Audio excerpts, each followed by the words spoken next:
میں ان کے در کا بھکاری ہوں فضل مولا سے، حسن فقیر کا جنت میں بستر ہوگا۔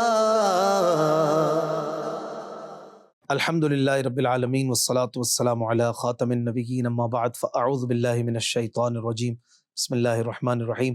الصلاة والسلام علیک یا رسول اللہ وعلی آلک واصحابک یا حبیب اللہ، الصلاة والسلام علیک یا نبی اللہ وعلی آلک واصحابک یا نور اللہ۔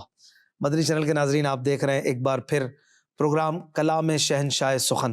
الحمدللہ اس پروگرام کے ذریعے ہم برادر اعلیٰ حضرت مولانا حسن رضا خان علیہ رحمۃ الرحمن کے مبارک اشعار، آپ کے کلاموں کی تشریحات، وضاحتیں وغیرہ بیان کرتے ہیں، اور اس پروگرام کے ذریعے عشق رسول کا ایک خزانہ جو ہے وہ آپ کی طرف بڑھایا جاتا ہے۔ بلا شبہ اعلیٰ حضرت امام احمد رضا خان رحمۃ اللہ علیہ کے نقش قدم پہ چلتے ہوئے آپ کے بھائی مولانا حسن رضا بھی بہت بڑے عاشق رسول تھے، بہت بڑے شاعر تھے۔ آپ کے کلاموں سے یہ بات چھلکتی جھلکتی ہے کہ آپ دل سے لکھتے تھے، عشق رسول میں ڈوب کر لکھتے تھے، اور آپ کی نعتیں یہ عاشقوں کے دلوں کی دھڑکن بنی ہوئی ہیں۔ الحمدللہ دعوت اسلامی کے مکتبۃ المدینہ نے مولانا حسن رضا خان صاحب رحمۃ اللہ علیہ کی نعتیہ کلاموں پر مشتمل کتاب ذوق نعت کو شائع کر دیا ہے۔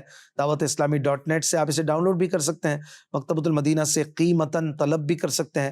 انتہائی لاجواب دیوان ہے یہ، اور ایک سے بڑھ کر ایک نعتیں بھی ہیں، منقبت بھی ہے، حمد ہیں، اور ایسے ایسے اشعار ہیں۔ بعض اوقات تو ایسے اشعار سامنے آتے ہیں کہ بندہ سر پکڑ کے بیٹھ جاتا ہے، شش در رہ جاتا ہے کہ ایسی محبت، ایسا پیار یہ اپنے محبوب سے کرنے والے واقعی یہ اعلیٰ حضرت کے بھائی ہی ہو سکتے ہیں۔ اتنی خوبصورت باتیں ہمیں ملتی ہیں، اور پھر مدنی چینل کے اس پروگرام میں یہ کاوش بھی کی جاتی ہے کہ آپ کو یہ اشعار نہ صرف سمجھائے جائیں بلکہ طرز میں سنا کر اور محظوظ کیا جائے، اور اس کے ساتھ ساتھ ایک ایک مشکل ورڈ آپ کو اسکرین پہ دکھایا جاتا ہے اور آپ کو میننگز بتائی جاتی ہیں۔ ایک بڑی ہی محنت کے بعد یہ پروگرام آپ تک پہنچتا ہے۔ اسے اچھی اچھی نیتوں سے عشق رسول بڑھانے کے لیے ضرور دیکھنا اور لوگوں میں عام اور شیئر کرنا چاہیے۔ آج جو کلام ہم تشریح کے ساتھ سنیں گے وہ بڑا ہی پیارا اور اہم کلام ہے، مولانا حسن رضا خان صاحب رحمۃ اللہ علیہ کے مشہور ترین کلاموں میں سے ایک، اور یہ کثرت سے پڑھا جاتا ہے، اسپیشلی دعوت اسلامی کے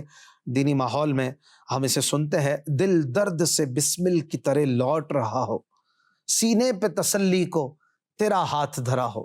بڑا پیارا کلام ہے، اور آئیے پہلے طرز میں آپ کو کچھ اشعار سنائیں، پھر انشاءاللہ الکریم ان کی وضاحت سنیں گے۔ صلو علی الحبیب صلی اللہ علی محمد صلی اللہ علیہ وآلہ وسلم۔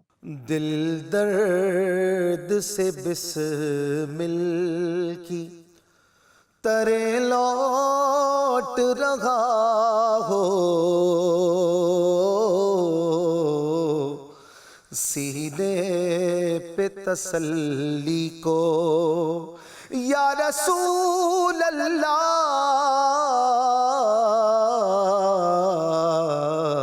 سینے پہ تسلی کو تیرا ہاتھ دھرا ہو، دل درد سے بسمل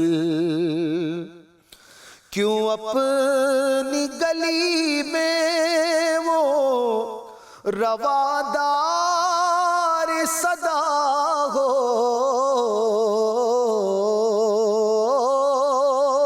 کیوں اپنی گلی میں وہ روادار صدا ہو، جو بھیک لیے راہ گدا دیکھ رہا ہو، گر وقت اجل سر تیری چوکھٹ پہ جھکا ہو،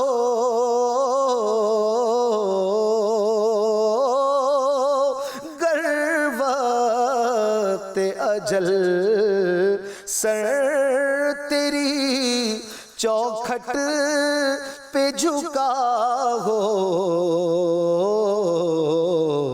جتنی ہو قضا ایک ہی سجدے میں ادا ہو، ہم سایہ رحمت ہے تیرا سایہ دیوار، ہم سایہ رحمت ہے تیرا سایہ دیوار، رتبے سے تنزل کرے تو ذل ہما ہو، موقوف نہیں صبح قیامت ہی پہ یہ عرض، موقوف نہیں صبح قیامت ہی پہ یہ عرض، جب آنکھ کھلے سامنے تو جلوہ نما ہو، دے اس کو دم نزعہ اگر حور بھی ساغر، دے اس کو دم نزعہ اگر حور بھی ساغر، منہ پھیر لے جو تشنائے دیدار تیرا ہو، فردوس کے باغوں سے ادھر مل نہیں سکتا،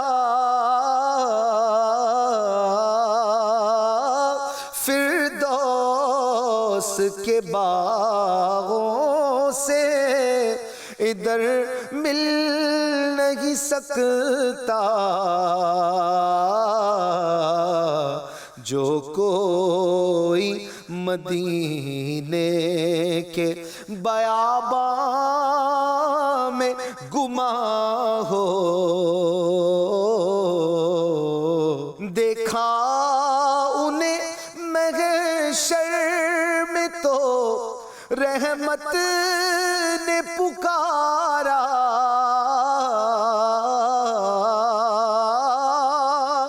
دیکھا انہیں محشر میں تو رحمت نے پکارا، آزاد ہے جو آپ کے دامن سے بندھا ہو، آزاد ہے جو آپ کے دامن سے بندھا ہو، دل درد سے بسمل کی طرح لوٹ رہا ہو، سینے پہ تسلی کو تیرا ہاتھ دھرا ہو۔ آئیے ناظرین اب ان اشعار کو سمجھنے کی کوشش کرتے ہیں۔ صلو علی الحبیب صلی اللہ علی محمد صلی اللہ علیہ وآلہ وسلم۔ جی مدنی چینل کے ناظرین، آپ نے دل درد سے بسمل کی طرح لوٹ رہا ہو اس کلام کے ابتدائی 8 شعر سماعت کیے۔ بڑے پیارے اشعار ہیں اور اس کلام کے ٹوٹل 15 اشعار ہیں جو بیان کیے جائیں گے آج کے پروگرام میں۔ مطلع ہے، پہلا شعر ہے، دل درد سے بسمل کی طرح لوٹ رہا ہو، سینے پہ تسلی کو تیرا ہاتھ دھرا ہو۔ بسمل کہتے ہیں وہ تڑپ کے جو موت کے وقت کی تڑپ ہوتی ہے، جب مچھلی کو پانی سے نکالا جاتا ہے تو وہ جو پھڑکتی تڑپتی ہے نا، اسے کہتے ہیں بسمل۔ اور اسی طرح کہہ رہے ہیں کہ یا رسول اللہ میرا دل آپ کی محبت میں، آپ کے درد میں، آپ کے عشق میں ایسا بسمل کی طرح تڑپ رہا ہو، لوٹ رہا ہو۔ لوٹنا یعنی تڑپنا، پھڑکنا، کہ آپ اپنا ہاتھ جو ہے وہ سینے پہ رکھتے ہیں، آپ سینے پہ تسلی کو ہاتھ رکھیں تو یہ دل جو ہے یہ ٹھنڈا ہو جائے، یہ چین پا جائے۔ اگلے شعر میں کہتے ہیں کیوں اپنی گلی میں وہ روادار صدا ہو، جو بھیک لیے راہ گدا دیکھ رہا ہو۔ روادار صدا ہونا یعنی اس کی گلی میں صدا دینا جائز ہو۔ کیسے جائز ہو؟ کہہ رہے کیسے اس کی گلی میں بھیک کے لیے صدا دینا جائز ہو؟ جب بھکاری بعض اوقات گزرتے ہیں اور گلیوں میں لوگ اپنے کمروں کے اندر ہوتے ہیں تو وہ آوازیں دیتے ہیں نا، بھائی دے دو، ضرورت ہے پوری کر دو۔ لیکن جو بھیک لے کے پہلے ہی کھڑا ہو، کوئی آئے تو دے دوں، کوئی گلی میں ہی کھڑا ہو، تو کیا بھکاری کو صدا دینی پڑے گی؟ کہہ رہے پیارے آقا تو وہ ہیں جو بھیک لے کے راہ میں کھڑے ہیں، آ جاؤ لے جاؤ، آ جاؤ لے جاؤ۔ تو پھر ایسے کی گلی میں تو صدا دینی نہیں پڑتی، وہ تو بغیر صدا کے جب مل رہا ہے تو پکارنا ہی نہیں پڑتا۔ اگلے شعر میں کہتے ہیں گر وقت اجل سر تیری چوکھٹ پہ جھکا ہو، جتنی ہو قضا ایک ہی سجدے میں ادا ہو۔ کیا بات ہے! وقت اجل یعنی موت کے وقت اگر یہ سر آپ کی چوکھٹ پہ جھکا ہو، آپ کی چوکھٹ پہ پڑا ہو، تو پھر میری جتنی قضائیں ہیں، جتنی بھی کوتاہیاں ہیں، قضا یعنی کوتاہیاں، جتنی بھی میری قضائیں ہیں، کوتاہیاں ہیں، یہ ایک ہی جھکنے میں ادا ہو جائیں۔ یہاں سجدہ بمانا جھکنا ہے، تو یہ جو سر آپ کی چوکھٹ پہ جھکا ہے، اس جھکنے سے میری ساری خطائیں، ساری قضائیں، ساری برائیاں میں امید کرتا ہوں کہ آپ کے کرم اور چوکھٹ کے صدقے میں مٹ جائیں گی اور میری برائیاں دور ہو جائیں گی، یہ قضائیں ادا ہو جائیں گی۔ سبحان اللہ۔ اگلے شعر میں کہتے ہیں ہم سایہ رحمت ہے تیرا سایہ دیوار، رتبے سے تنزل کرے تو ذل ہما ہو۔ کہہ رہے آپ کی دیوار کا جو سایہ ہے وہ رحمت کا سایہ ہے، وہ رحمت خداوندی کا سایہ ہے، جس پہ پڑ جائے رتبے سے تنزل کرے تو ذل ہما ہو۔ رتبے سے تنزل کرنا یعنی رتبے سے نیچے آنا۔ رحمت الہی کا سایہ اگر کسی پہ پڑ جائے اور کسی کو عطا کر دے، رتبے سے جو ہے وہ جہاں پر ہے وہاں سے کسی اور کو عطا کر دے کہ لے جاؤ یہ سایہ، تو کیا ہو؟ تو ذل ہما ہو، یہ بادشاہت کا سایہ ہو، بادشاہت کا تخت بن جائے۔ جو یہ سایہ لے کے جائے، جو یہاں سے بھیک لے کے جائے آپ کے دیوار کے سائے سے، تو وہ بادشاہت لے کر جائے۔ تو یہ بڑا پیارا شعر ہے۔ اگلے شعر میں کہہ رہے ہیں موقوف نہیں صبح قیامت ہی پہ یہ عرض، جب آنکھ کھلے سامنے تو جلوہ نما ہو۔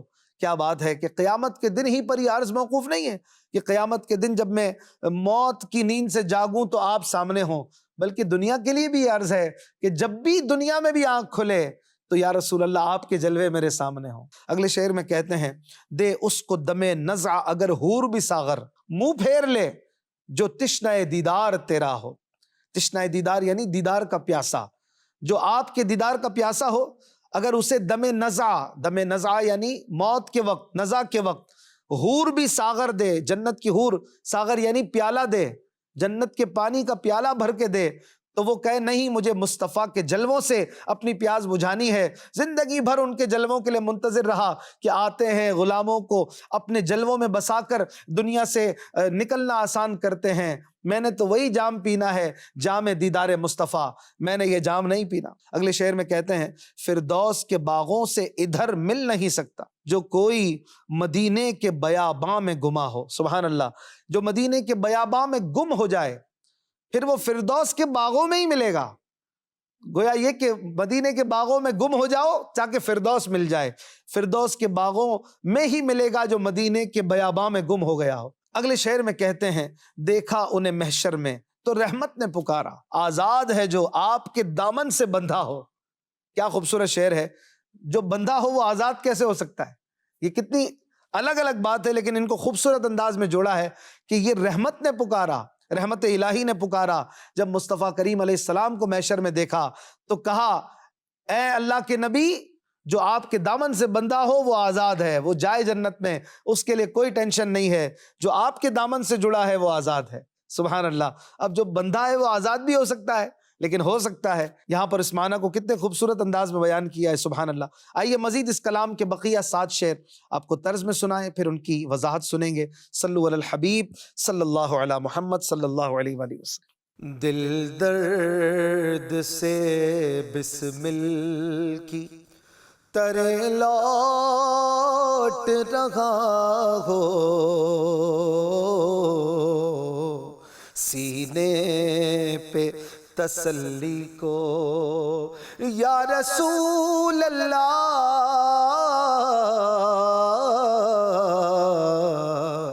سینے پہ تسلی کو تیرا ہاتھ دھرا ہو، دل درد سے بسمل آتا ہے فقیروں پہ، انہیں پیار کچھ ایسا آتا ہے فقیروں پہ، انہیں پیار کچھ ایسا، خود بھیک دیں اور خود کہیں منگتا کا بھلا ہو، خود بھیک دیں اور خود کہیں منگتا کا بھلا ہو، ویراں ہوں جب آباد مکان صبح قیامت، ویراں ہوں جب آباد مکان صبح قیامت، اجڑا ہوا دل آپ کے جلووں سے بسا ہو، اجڑا ہوا دل آپ کے یا رسول اللہ، اجڑا ہوا دل آپ کے جلووں سے بسا ہو،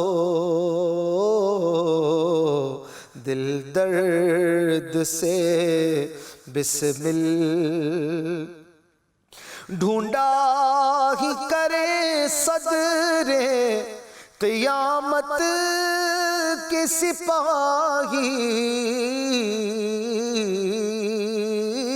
ڈھونڈا ہی کریں صدر قیامت کے سپاہی،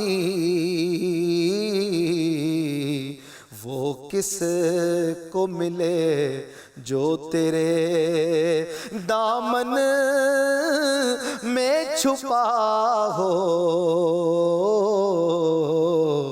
وہ کس کو ملے جو تیرے دامن میں چھپا ہو،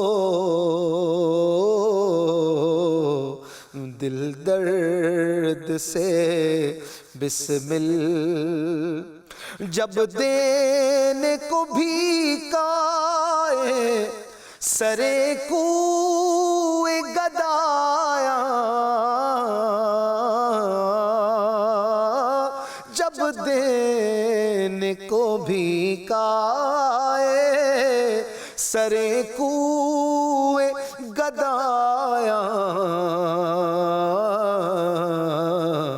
لب پر یہ دعا تھی میرے منگتا کا بھلا ہو،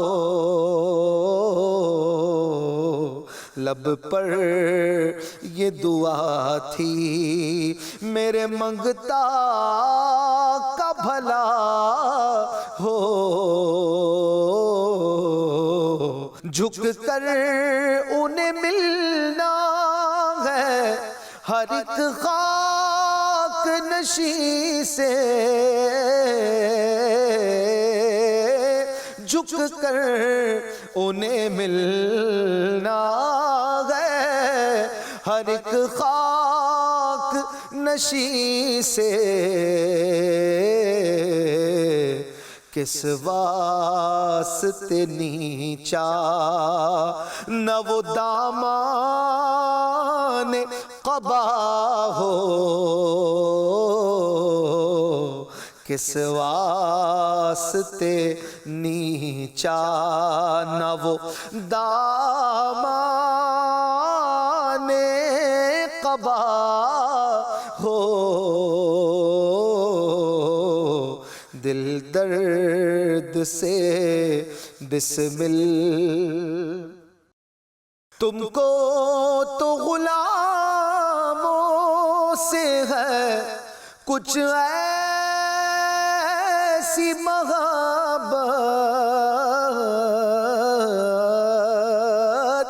تم کو تو غلاموں سے ہے کچھ ایسی محبت،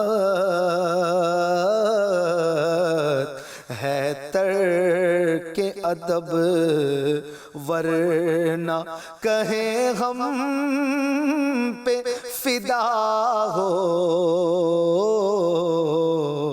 ہے ترک ادب ورنہ کہیں ہم پہ فدا ہو،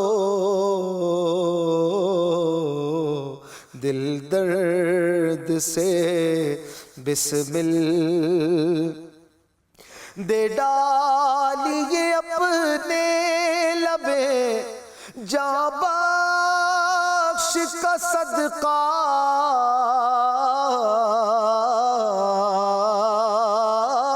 دے ڈالیے اپنے لبے جاں بخش کا صدقہ،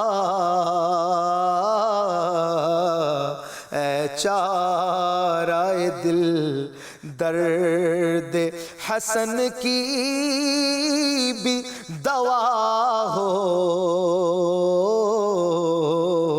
اے چارہ دل درد حسن کی بھی دوا ہو، دل درد سے بسمل کی طرح لوٹ رہا ہو، سینے پہ تسلی کو تیرا ہاتھ دھرا ہو۔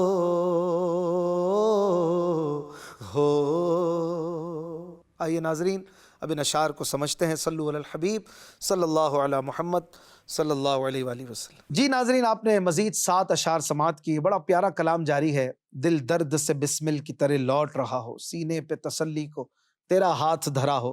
اگلے شعر میں کہتے ہیں، بڑا پیارا شعر، آسان اور مشہور شعر ہے، آتا ہے فقیروں پہ انہیں پیار کچھ ایسا، آتا ہے فقیروں پہ انہیں پیار کچھ ایسا، خود بھیک دیں اور خود کہیں منگتا کا بھلا ہو۔ جو بھیک لیتا ہے نا وہ دعائیں دیتا ہے، دینے والے کا بھلا ہو، سخی کا بھلا ہو، لیکن یہ وہ سخی ہیں فقیروں پہ ایسا پیار کرتے ہیں، بھیک بھی خود دیتے ہیں، دعا بھی خود دیتے ہیں، خود بھیک دے خود کہیں منگتا کا بھلا ہو۔ ایسے ہیں ہمارے کریم آقا سبحان اللہ۔ اگلے شعر میں کہتے ہیں، ویراں ہو جب آباد مکاں صبح قیامت، ویراں ہو جب آباد مکاں صبح قیامت، اجڑا ہوا دل آپ کے جلووں سے بسا ہو۔ یہاں آباد مکاں سے مراد دل لے لیے جائیں تو اور آسان ہو جائے گا معنی، کہ قیامت کے دن جب لوگوں کے یہ مکان جو پہلے کبھی آباد تھے، یہ دل ویران ہو چکے ہوں، اجڑ چکے ہوں، اس وقت یہ میرا دل، یہ اجڑا ہوا دل آپ کے جلووں سے بسا ہوا ہو۔ میرا دل نہ اجڑے بلکہ یہ اجڑا دل اس دن آپ کے جلووں سے بس جائے۔ بسا ہونا یعنی آپ کے جلووں سے بھرا ہوا ہو، اور جب آپ کے جلووں سے بھرا ہوگا، آپ کو دیکھ رہا ہوگا، آپ کی زیارت کر رہا ہوگا، تو پھر یہ ویران نہیں ہوگا، یہ بلکہ آباد ہو جائے گا۔ اگلے شعر میں کہتے ہیں ڈھونڈا ہی کریں صدر قیامت کے سپاہی، ڈھونڈا ہی کریں صدر قیامت کے سپاہی، وہ کس کو ملے جو تیرے دامن میں چھپا ہو۔ قیامت کے دن رب کریم کا جلوہ ہوگا، رب کریم کا جلال ہوگا۔ اس دن جو ہے اس کی ہیبت، اس کا جو مرتبہ، اس کی جو شان جلال ہے وہ نظر آ رہی ہوگی، اور اس کے سپاہی فرشتے گھوم رہے ہوں گے، مجرموں کو پکڑ رہے ہوں گے۔ تو اللہ کے سپاہی، یہاں پر فرشتوں کو یہ کہا ہے کہ اس دن جب ڈھونڈ رہے ہوں کسی مجرم کو، تو جو غلام مصطفیٰ ہو، اگرچہ مجرم تھا، بدکار تھا، سیاہ کار تھا، لیکن جو حضور علیہ السلام کے دامن میں چھپا ہوگا وہ کس کو ملے گا؟ وہ نہیں ملے گا کسی کو۔ یہاں یہ مراد ہے کہ وہ کس کو ملے؟ وہ کسی کو نہ ملے جو آپ کے دامن میں چھپا ہے، پھر اسے سپاہی پکڑ کے نہیں لے کے جا سکیں گے۔ اسی لیے اعلیٰ حضرت نے عرض کیا نا، میں مجرم ہوں آقا مجھے ساتھ لے لو، کہ رستے میں ہے جا بجا تھانے والے، پکڑنے والے، آپ مجھے ساتھ لے کے دامن میں چھپا لیں۔ تو وہ جانتے بھی ہوں گے کہ یہ مصطفیٰ کے دامن میں چھپا ہے، تو پھر چھوڑ دیں گے کہ اگرچہ مجرم ہے لیکن مصطفیٰ اس کے ساتھ ہیں، تو پھر اسے ہم پکڑ نہیں سکتے ہیں۔ سبحان اللہ۔ اگلے شعر میں کہتے ہیں جب دینے کو بھیک آئے سرے کوئے گدایاں، جب دینے کو بھیک آئے سرے کوئے گدایاں، لب پر یہ دعا تھی میرے منگتا کا بھلا ہو۔ سرے کوئے گدایاں، گداؤں کے محلے میں جب آئے، سرے کوئے گدایا، کو کہتے ہیں محلے کو، گداؤں کے، بھکاریوں کے محلے میں جب آئے بھیک دینے کو پیارے کریم، تو کیا کہہ رہے تھے؟ لب پر یہ دعا تھی میرے منگتا کا بھلا ہو۔ یعنی دے بھی خود رہے تھے، دعا بھی خود دے رہے تھے، عطا بھی خود کر رہے تھے، دعا بھی خود کر رہے تھے۔ ورنہ کوئی دینے آتا ہے محلے میں غریبوں کے تو غریب اسے دعائیں دیتے ہیں نا، لیکن یہاں پر تو کمال ہی کمال ہے۔ سبحان اللہ۔ اگلے شعر میں کہتے ہیں جھک کر انہیں ملنا ہے ہر ایک خاک نشیں سے، جھک کر انہیں ملنا ہے ہر ایک خاک نشیں سے، کس واسطے نیچا نہ وہ دامان قبا ہو۔ قبا کہتے ہیں لباس مبارک کو، جو حضور علیہ الصلوۃ والسلام کا لباس تھا اس کے دامن نیچے نیچے تھے، آدھی پنڈلیوں تک جو ہے وہ قمیص اور قبا اس کو رکھنا یہ سنت بھی ہے۔ تو حضور علیہ الصلوۃ والسلام کی مبارک دامن اور قبا جو ہے وہ نیچے نیچے کیوں ہے؟ کہہ رہے ہیں اس لیے کہ انہیں تو خاک نشینوں سے جھک جھک کے ملنا ہے۔ تو خاک نشین جو مٹی پہ گرے پڑے ہم جیسے غلام ہیں، ان سے بھی جھک جھک کے ملنا ان کی طبیعت ہے، تو پھر کیوں نہ ان کے قبا کے دامن نیچے نیچے ہوں۔ سبحان اللہ۔ اگلے شعر میں کہتے ہیں تم کو تو غلاموں سے ہے کچھ ایسی محبت، تم کو تو غلاموں سے ہے کچھ ایسی محبت، ہے ترک ادب ورنہ کہیں ہم پہ فدا ہو۔ سبحان اللہ۔ کہہ رہے ہیں کہ آپ کو تو اپنے غلاموں سے ایسی محبت ہے کہ اگر ادب کا دامن نہ چھوٹتا اور ادب ترک نہ ہوتا تو ہم یہ کہتے کہ ہم پہ آقا قربان ہے، ہم کیا ان پہ قربان ہوں گے؟ یہ اتنا دیتے ہیں لگتا ہے یہ ہم پہ قربان ہے، یہ ایسے کریم اتنے سخی ہیں، یوں لگتا ہے یہ ہم پہ قربان ہے، یہ ہم پہ فدا ہے، لیکن چونکہ ادب ہے، ترک ادب ہو رہا ہے، اس لیے ہم یہ نہیں کہتے۔ تو یہ کتنا خوبصورت انداز ہے کہ کہہ بھی دیا اور نہیں بھی کہا۔ یہ ہے شان مولانا حسن رضا خان۔ سبحان اللہ۔ آخری شعر مقطع میں کہتے ہیں دے ڈالیے اپنے لب جاں بخش کا صدقہ، دے ڈالیے اپنے لب جاں بخش کا صدقہ، اے چارہ دل درد حسن کی بھی دوا ہو۔ لب جاں بخش یعنی زندگی بخشنے والے ہونٹ، جن سے اگر کچھ نکل آئے عطاؤں کی بات کریم کے کہنے پر کام ہو جاتا ہے، تو یہ وہ لب ہیں، ان لبوں کا صدقہ دے دیجئے، ان ہونٹوں کا صدقہ دے دیجئے یا رسول اللہ، اور اس حسن کے درد کا چارہ کر دیجئے۔ چارہ کرنا یعنی بندے کا کام بنانا۔ اے چارہ دل، اے میرے دل کے چارہ گر، میرے دل کے کام بنانے والے آقا، اس حسن کے درد کی بھی دوا کر دیجئے، اس کی مشکلیں بھی آسان کر دیجئے، دنیا اور آخرت میں اسے کامیاب کر دیجئے۔ کیا خوبصورت کلام ہے۔ سبحان اللہ۔ اللہ پاک ہمیں حضور علیہ الصلوۃ والسلام کی سچی غلامی عطا فرمائے۔ زندگی رہی تو اگلے پروگرام میں ملیں گے۔ صلو علی الحبیب صلی اللہ علی محمد صلی اللہ علیہ وآلہ وسلم۔ آسیوں کو در تمہارا مل گیا، بے ٹھکانوں کو ٹھکانہ مل